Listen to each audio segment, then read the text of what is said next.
Okay, recording this video before the open on Thursday, the 30th of December 2010.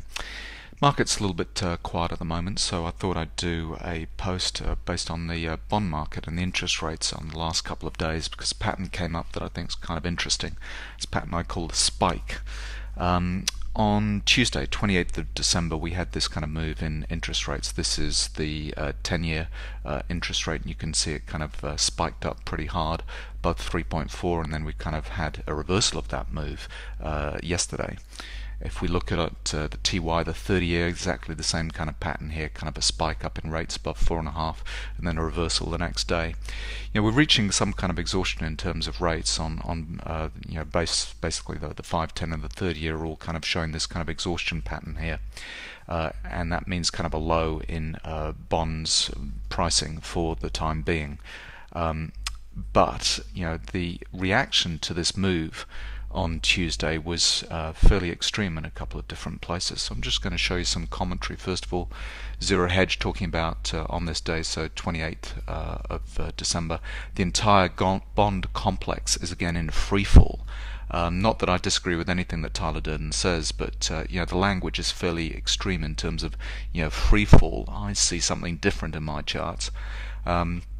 Business Insider was saying the reason behind the 10-year steady and now spiking climb may be a move into equities as investors push out in pursuit of risk and yield, just what the Fed wants. Not sure actually the Fed wants higher rates. I'd have thought they'd want lower rates, but it is talk, kind of persuading people that the professionals may be moving into equities and so on. I saw a different kind of pattern in what was happening on Tuesday's trade, and let me just show you what I was looking at on the 30-year bond contract. So this is a daily chart of at US, the continuous contract of the bond market. You can see that it's an inverse pattern. We've had end of trend warning signals on the highs in terms of interest rates, and so this is end of trend warning signals here in terms of the lows of the pricing of bonds, because they're inversely correlated, price and the interest rates.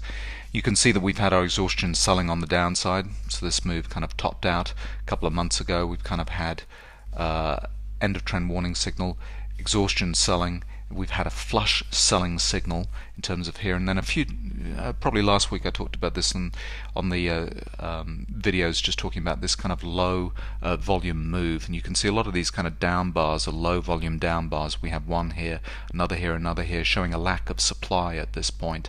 Low volume up bar showing a lack of demand right here, and then this is this Tuesday the 28th of December move down, this kind of spike back down to test the end of trend warning signal. So when I saw that, I was starting to say that's actually for me a fairly bullish kind of move, and it actually ends up being a bullish divergence signal here, and then the next day we kind of get confirmation that low does not get taken out. The market reverses and goes the other way. And for me this looks like, I'm just going to bring up a little YouTube video, a spike in terms of volleyball, and this is what volleyball looks like when you're doing a spike. You can see here the guy spiking down and the ball bounces really hard. Again, another one spiking down, ball bounces really hard. Some pretty good volleyball players here. And here we go, spike down and then the market bounces. Bang. That was a nice one right in the guy's face.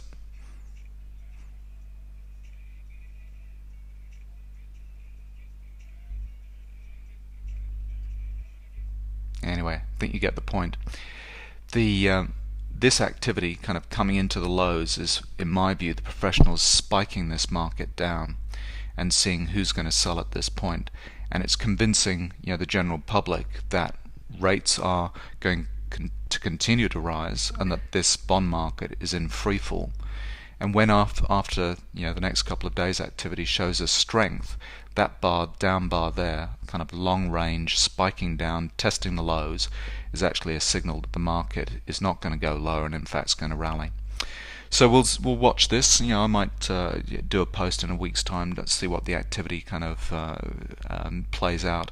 But I think a break above 122 would show that the market the bond market is kind of bullish. interest rates will be coming down and there'll be a move away from equities and into the bond market. So that's what I'm going to be looking for in the next week or so. I'll do a recap on this and see where this kind of ended up. But just be careful of these type of bars. This is kind of spiking down, testing the lows, and then when the market kind of bounces from there, that's actually showing that there's strength in the market. Just as a kind of a longer term point, just looking at the weekly chart of the bond market, I have talked about this on the 30-year. I mean, we definitely topped out kind of in the third quarter of last year in terms of bond market, and I was talking about how we had all this kind of professional selling at the highs, exhaustion. Let me go back to the daily chart and show it better here. End of trend warning signal, all these professional blue bars, we kind of tested back up, flush signal, double top and so on, and we've kind of come back down.